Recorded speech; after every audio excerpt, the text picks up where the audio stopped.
Tak bebas sendirian, Angelina Sondakh bawa ayam kesayangan keluar dari penjara.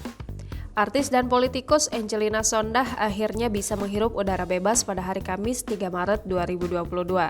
Angelina Sondakh bebas dengan status cuti menjelang bebas selama 3 bulan ke depan.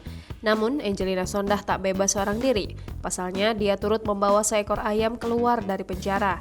Wanita yang akrab disapa Angie ini mengungkapkan ayam kesayangannya itu diberi nama Spiky. Menurutnya, ayam Spiky selalu menemani hari-harinya selama mendekam di balik jeruji besi. Saat dirinya hendak keluar dari penjara, mantan anggota DPR ini mengaku tak tega saat melihat ayam itu tampak sedih. Diketahui, Angelina Sondakh terbukti bersalah dalam kasus maling uang rakyat atau korupsi pembangunan Wisma Atlet di Palembang.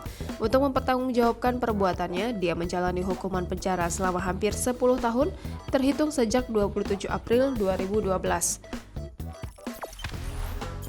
Jangan lupa subscribe, share, komen, dan like ya!